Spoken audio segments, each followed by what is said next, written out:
Arabiyaa majlisii isin argaa turtan kana obboleettiin teennaa haala kanaan dalasiifatteerti jechuudha.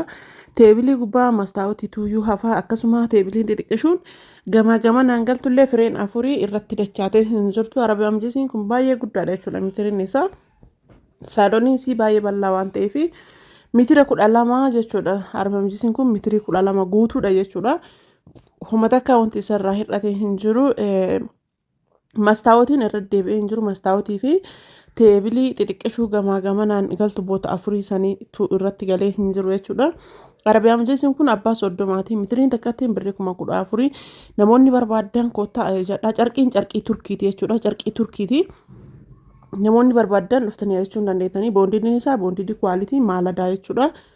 Assalamu alaikum warahmatullahi wabarakatuh. Jirra jirtu bakkuma jirtanitti nagaa fi kabajaan keenya ka onnee qulqulluurraa madde isin biraa jiraatu. Shamarka fuune warroonni kiristaanaallee amantii kutaan osoo addaan qoodiin kan biyya keessaa fi kan biyya alaallee hundi keessanuu bakkuma jirtanitti nagaa fi kabajaan kee isin biraa jiraatu. Jecha warroonni zulaa jabaadhu jettanii na jajjabeessitan rabbi jisaas ni adeemsu hedduu naa galatoomaa naa ulfaadhaa isiniin jedha. Zulaa hin deenne warra jettan hin jiru isiniin jedha. Inshallah yoo gaafa tahee dhagahuun keessan hin oolu amma yeroo qaba jechuudha xiqqoo wayii sirriidha nama dadhabsiisa dadhabbii hedduu keessa qaba jechuudha. Asumaan haasasni eressee na uffolchaa jecha Arabiyaa majlisiin kun abbaa soddomaati. Mitiriin takkattiin 14,000 namoonni jechuu barbaadanii carqiin carqii Turkiiti jechuudha. Carqii Turkii carqii orijinaalidha. Waannaan carqii fi boondiidha. Carqiin kun carqii Turkiiti carqii orijinaalidha. Akkasuma boondiidiin isaa boondidii orijinaalii maaladaa ka jedhamutu iyyuu jira jechuudha. Boondidii orijinaalii boondidii kwaalitiidha jechuudha. Namoonni jechuu barbaadanii jaalattanii koottaa keessan na dubbisaa isiniin jedha. Arabiyaa majlisii akkana bareedu kana haala kanaan hojjannee xumurree jira jechuudha. Maashaallah hedduu bareeda. Eessa deemaa warroonni jettanii sagure jechuudha. Arabiyaa majlisiin kun sagure geessaarra jechuudha. Namoonni barbaadanii ajajadhaa isiniin jedha. Saalonnis baay'ee bal'aadha. Baay'ee guddaa waan ta'eef haala kanaan hedduu guddaadha. Saalonnis waan ta'eef haala kanaan hojjannee baasneef jirra. Makaddaan akkuma isin argitanii boondiidha jechuudha. Beeftiraasiin isaa 4 maazaniidha. Isin akkaataa feetanii fi akka fedha keessaniitiin ajajachuu dandeettan jechuudha. Viidiyoo kana kan waraabee abbaa manaa kiyyaa keessatti argamee hin jiru ani. Yeroo tokko nama dadhabsiisaa sababa saniif jecha bahee waraabuun naaf hin mijanne. Akkuma isin argartan kan abbaa manaa kiyyatu waraabee jechuudha. Ofii keessatti mul'anne namni isa waraabu waan hin jirreef ofii irraachi siqee waraabe jechuudha. Asirratti waa hedduu argitan jedhee yaada. Carqiin Turkii ta'uu isaa kinoo sirriitti ilaala isin as dhiyeessa. Carqii baay'ee bareedu jechuudha. Carqiin kun hedduu bareedaa carqii kwaalitiidha. Namoonni barbaadanii koottaa keessan ajajadhaa isiniin jedha. Warroonni meeshaan keessan isinii hin baane majlisa irraa qabatee afaa firaashii irraa qabatee akkasuma meeshaa faniicharaa meeshaalee mana keessaa irraa qabatee obsaan eeggadhaa isiniin jedha.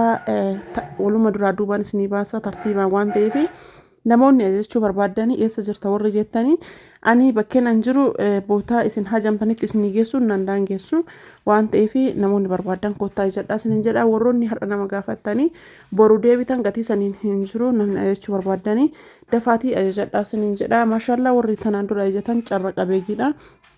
Yeroo san meeshaan akkana dabalee hin jiru.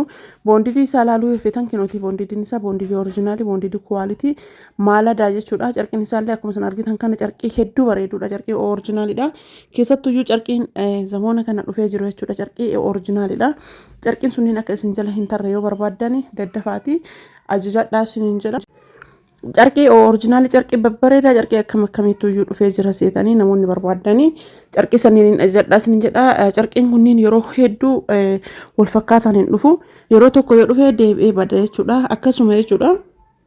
Carqiin babbareedaalleen carraa dhufa waan ta'eef namoonni ajajachuu barbaadanii lafarraan harkisinaati booda hin qannasa namni tokko namni keessaan dhufee naan jedhullee hin jira.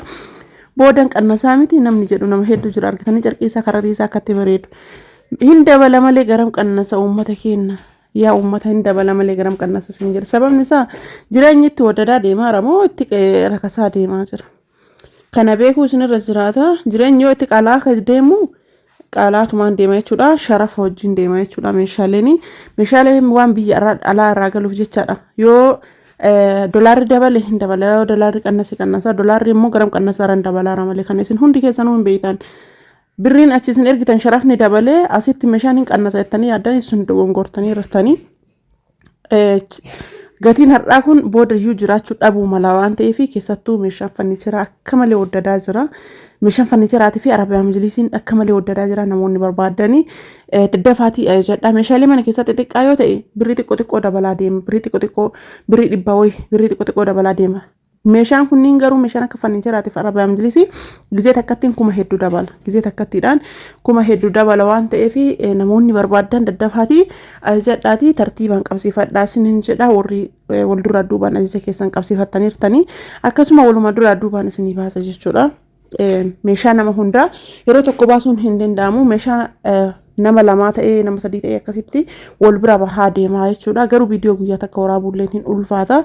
Wal duraa duubaan gad isin dhiisa waan ta'eef akkasumatti ajajadhaa isiniin jedha. Meeshaalee kenna ammoo guutumaan guutuutti wanti irraa shakkitan hin jiru. Meeshaa kwaalitii shakkii takka irraa hin qabne meeshaa orijinaaliidha jechuudha. Soofaallee namoonni barbaadan warra kiristaanaa ta'e islaama ta'e namni soofaa barbaadanii soofaa kwaalitii jechuudha. Orijinaalii isiniif gadhiisaa jira jechuudha. Waanuma isin ija keessan hin argaa jirtanii warroonni zamoona kana soofaa ajajattan nama hedduutu iyyuu jira jechuudha. Soofaa warra ajajattan soofaa orijinaaliitu jira. Ajajadhaa isiniin jedha meeshaa fannicheraa yoo ta'e immoo of bira isinii hojjannaa ogeessa hedduu bareedaa ta'een ogeessa cimaadhaan akkasuma immoo meeshaaleen ittiin hojjannu mideeffi kwaalitiidhaan akkasuma qalamii ta'e waan hundisaa kan darajaa eeggatee jechuudha isiniif dalayna waan ta'eef namoonni barbaadan ajajadhaa isiniin jedha tartiiba qabsiifadhaa. Kanarra immoo zamoona kana meeshaan akka malee dabalaa jira waan ta'eef namoonni barbaadanii dafaatii tartiiba qabsiifadhaa isiniin jedha. Lakkoofsa bilbilaa kiyya duwwaa 972 duwwaa 25 irra yoo daawwaltanii WhatsApp fi imo Telegramiidhaan argachuu dandeettanii imo yeroo baay'ee hin wajjatu nama hedduu wajjin waan haasa'uuf WhatsAppidhaan yeroo hedduu osoo wajjin haasoftanii isiniifillee anaafillee irra bareeda warroonni imo yeroo baay'ee isin jalaa hin kaasu meeshaaleen kennarraa kana fakkaata asumaan subscribe like share gochuun irraanfatina nagaatti horaa bulaa geeba.